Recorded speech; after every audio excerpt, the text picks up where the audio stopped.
Рас анықталды. Сәлем баршаға, бұл жолы біз егістік маңында белгісіз зат шашып жүргендердің видеосына анализ жасаймыз. Сонымен кеттік.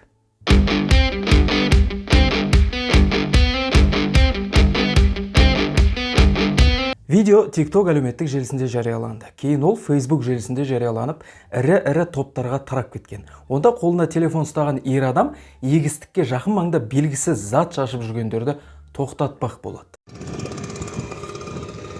Теркомға барып, тер инспекцияға барыңдар, 5 қараға солар заявка беріп отыр. Не мынау, сеуіп жүргеніңіз қандай химикат? Ашулы тұрғын жұмысшылардан не шашып жүргенін нақтылап сұрайды. Арасында у шашып халықты улап жатырсыңдар деп айыптайды екен. Сен халықты улап Әреспей қалады. Сен активист болсаң, кішкентай умный активист бол. Мынаған ертең үй алып қаласың. Не, мынандай мен шөпті улап жүрміз дейді. Шөп дейміз улайды, мен түсінбеймін. Шөп неге улау керек ол? Қандай химикат? Әне, тарына 540 деген барып жаз, янлардың ақысы бүгін машинада көрсетеді. Алайда белсендіге жұмысшылардың бірден бұл торнадо 540 деген құрал екенін көрсетеді.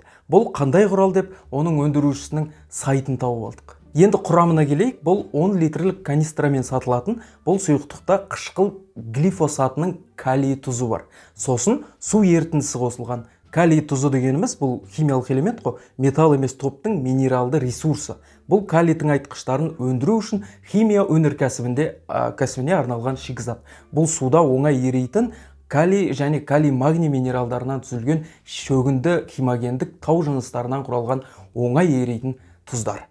Препарат өсімдіктерге жапырақтары мен басқа да жасыл бөліктері арқылы еніп, арам шөптердің тамырына жетеді. Ол хош иісті амин қышқылдарының синтезін тежейді. Ал астық тұқымына мүлде әсер етпейді екен. Бұл құрал дәнді дақылдардың десиканты.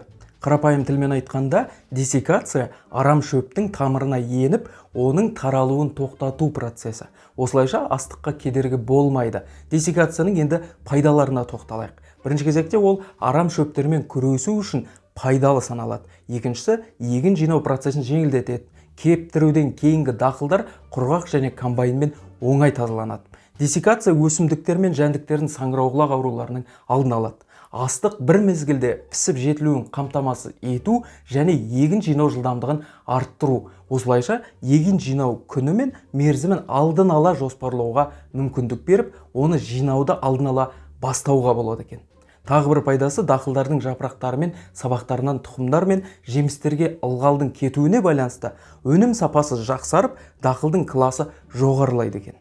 Тағы бір пайдасы десикация астықтың қурауынан болатын шығынды азайтады және бастыру кезінде отын шығынын азайтады екен. Астыққа ешқандай зияны жоқ, ал арам шөпті өлтіреді. Сондықтан әлгі нағыз шаруа адамына себепсіз тиіскен ер адамға да жалпы мына интернетте отырып алып, улап жатыр дейтіндерге де сол шаруаның бір ғана сөзін айтқым келеді. Болсаң да умный активист бол. Сен активист болсаң, кішкентай умный активист бол. Мынаған ертең үй алып қаласың.